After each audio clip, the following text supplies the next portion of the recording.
Et si je vous disais que les musées sont de véritables expositions de poison? Prenez la Joconde par exemple. Dessus, il y a 3 à 4 fois la dose mortelle de plomb. Je donne pas très cher de vous si vous essayez de la manger. Comment ça se fait? Pendant longtemps, on a utilisé des produits naturels pour peindre, de la terre glaise à la préhistoire, jusqu'aux chenilles pour faire du carmin ou du cramoisi. Tous les moyens étaient bons pour trouver la couleur la plus vive. Malheureusement, les produits naturels sont loin d'être les plus fiables. Pour que les couleurs tiennent sur la toile, l'humanité est allée piocher un peu partout, et souvent dans des produits particulièrement toxiques, voire même radioactifs. Vous allez voir que l'histoire de la peinture est plus sombre qu'on ne le croit. La couleur la plus mortelle de l'histoire.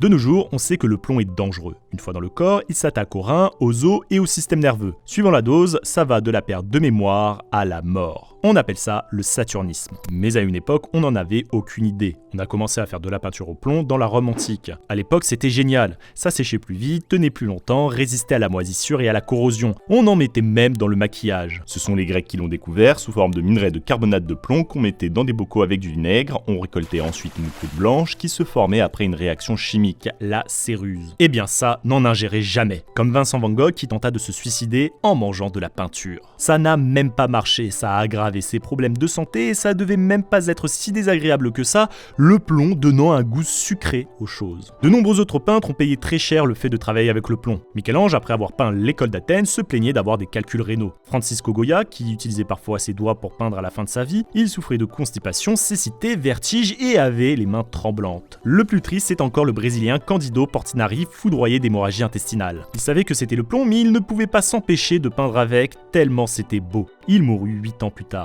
Il faut comprendre que la peinture au plomb était presque indispensable. Sans ça, vous étiez obligé de peindre technique à la prima, en une seule fois. Ce qui est extrêmement difficile, d'autant plus que les peintres souvent pauvres utilisaient leur vieille toile pour repeindre par-dessus. Heureusement, au 19e siècle, on a trouvé des alternatives beaucoup moins toxiques. L'oxyde de zinc ou l'oxyde de titane, utilisé comme colorant alimentaire dans les dentifrices ou les crèmes solaires. Malheureusement, le plomb tue encore presque 1 million de personnes par an, souvent dans les pays les plus pauvres qui n'ont pas le choix que l'utiliser car moins coûteux.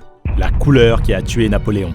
Si je vous dis vert, automatiquement vous pensez à la nature, aux plantes, aux légumes, forcément que la peinture verte doit être issue de produits naturels, non? Malheureusement, pendant très longtemps c'était plutôt synonyme de mort. Dans l'Antiquité, on utilisait de la malachite réduite en poudre ou du cuivre qu'on faisait fermenter dans le vin, c'est comme ça qu'on teintait les verres, les mosaïques ou les fresques. Le souci c'est que le métal s'échère et ça s'oxyde avec le temps.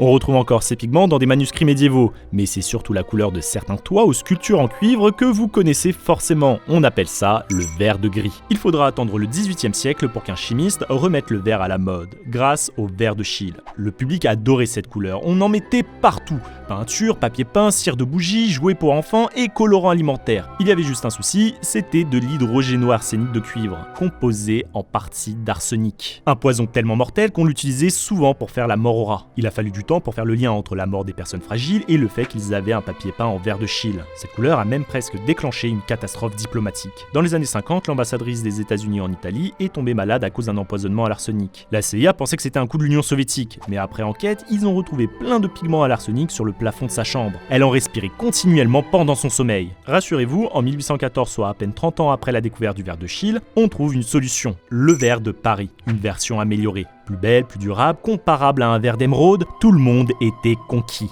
Petit bémol, c'était de l'acétone d'arsenic de cuivre, encore à base d'arsenic. Comment c'est possible? Les chimistes l'ayant développé n'ont rendu la recette publique que 8 ans plus tard. On a juste remplacé un poison pour un autre en pire. Car outre la dégradation de la peinture sur les murs, il pouvait y avoir des réactions chimiques en les mélangeant avec d'autres peintures, produisant des vapeurs toxiques. Pire, elle réagissait avec certaines moisissures qui la métabolisaient en trihydrure d'arsenic, gaz toxique et cancérigène. Napoléon, sur qui on a retrouvé de nombreuses traces d'arsenic après sa mort, a laissé de gros doutes quant à la possibilité qu'il avait été empoisonné. Certains experts pensent que ces traces viennent en réalité de la peinture de sa chambre, qu'il aurait respiré pendant des années, aggravant son état de santé. C'est pour cette raison que dans certains cartoons ou les jeux vidéo, certains poisons sont représentés par une fiole verte.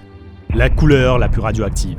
Le pigment orange, il a une sacrée histoire. Dans l'Égypte antique, on le faisait à base de réalgar, un minerai composé de soufre et d'arsenic. Dans la Rome antique ou au Moyen-Âge, c'était leur piment, et c'était pas mieux. On peut cependant faire plus dangereux, et ça se passe aux États-Unis. Regardez-moi ce magnifique set de table, avec cet orange brillant et éclatant. Conseil, n'y mangez pas, car le pigment orange est obtenu avec l'oxyde d'uranium. On a même colorié les flèches des horloges avec de la peinture au radium, ceci afin de les faire briller dans le noir. Aucune protection, on lèche les pinceaux pour affiner les brosses, on s'en mettait comme vernis sur les ongles, un dentiste a donné l'alerte quand il a vu les dents de ses ouvriers tomber, des morceaux de mâchoire se détacher, certaines femmes rétrécissaient à cause de la fonte de leurs os. Cette peinture a condamné plus de 4000 femmes à une longue et douloureuse mort. Ce sont des Radium Girls dont on vous parle dans cette vidéo sur la radioactivité. Heureusement, avec la guerre, les gouvernements confisquaient tout l'uranium afin de fabriquer la bombe, sauvant indirectement des milliers de vies. Après la fin de la guerre, le monde prend conscience du danger. Non, je rigole. On a continué à utiliser des peintures à l'uranium jusqu'à dans les années 70. Quelle que soit la couleur, la peinture est un poison.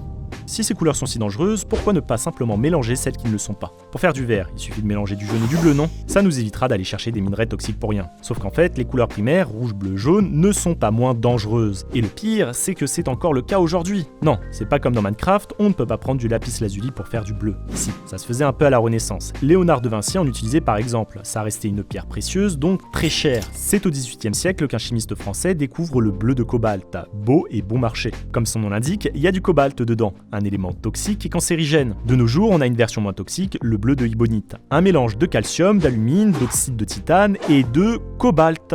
Oui, il y en a toujours, mais 10 fois moins qu'avant. D'un autre côté, on a aussi des bleus bon marché pour la santé, comme le bleu de Prusse à base de fer, de carbone et d'azote, qui est un beau pigment mais aussi un composé chimique utile contre les empoisonnements en métaux lourds. Petit bémol, à 250 degrés, il se dégrade et produit du cyanure dans l'atmosphère. Du coup, du rouge, c'est pas joli non plus. On a souvent utilisé du mercure par exemple dans le vermillon ou du plomb. Et le jaune, au départ c'était fait à partir d'arsenic de soufre, neurotoxique et cancérigène. En vieillissant, le soufre se sépare de l'arsenic et se transforme en dioxyde de soufre toxique et corrosif, et l'arsenic devient du trioxyde d'arsenic, pas mieux. Puis vint le jaune de Naples, encore un pigment à base de plomb. Plus tard, on a aussi le jaune de chrome, encore une peinture au plomb, utilisée par Van Gogh ou de nombreux impressionnistes. Mais celui qui a bluffé tout le monde, c'est Claude Monet avec ce tableau. Regardez ces nuances de rouge et de jaune. Son secret, le cadmium. Une touche de cet élément permet de rendre les couleurs vivantes. En plus, ça protège votre œuvre du soleil, mais c'est aussi mortel. Toxique, cancérigène, mutagène, en absorber provoque des changements dans la croissance des cellules et dégrade vos organes. Aujourd'hui, son utilisation est limitée, mais on en retrouve encore dans le commerce. Bon, comment fait-on pour éviter tous ces produits toxiques? Depuis le temps, on les connaît. Par exemple, la peinture blanche qu'on utilise sur 90% des maisons, elle est sans danger, non? Tout le monde l'utilise. Pas vraiment. Dans les peintures, il n'y a pas que les pigments, il y a aussi des solvants, dérivés de la pétrochimie comme le glycérol, qui permet une très bonne tenue de la peinture et une facilité d'entretien. Ça reste sur vos outils, du coup, utilisez du white spirit pour tout retirer. Là encore, un produit sacrément dangereux au contact de la peau. Et les solvants, ça dégage des gaz polluants pendant plusieurs mois. Respirez ça à fond, vous allez finir avec le foie, les reins et les poumons en miettes, voire au mieux développer des allergies. Certains d'entre vous vont dire que j'exagère, qu'on utilise de plus en plus de la peinture acrylique à l'eau, moins dangereuse pour la santé. Elle n'a pas d'odeur, se nettoie à l'eau, est durable et sèche rapidement. Mais c'est pas si simple. Déjà, moins dangereux ne veut pas dire inoffensif. Pour faire en sorte que la peinture tienne, on ajoute des additifs, des agents de conservation, épaississants, la liste est longue. Et bien certains sont aussi des produits toxiques, cancérigènes et allergènes. Du coup quoi, faut arrêter la peinture? Non, de nos jours on est bien plus sensibilisé. Avec les progrès de la chimie, on trouve de nouvelles façons de faire, avec des matières renouvelables comme la craie ou l'argile, qui évitent l'utilisation de solvants. Pour éviter les moisissures, on peut utiliser de la peinture à la chaux avec son pH élevé. C'est ce qu'on retrouve dans de nombreuses peintures bio. Des scientifiques sont même arrivés à obtenir du bleu durable et non toxique à partir de la betterave, le beet blue. C'est moins beau, ça dure moins longtemps, mais notre santé vaut bien ça.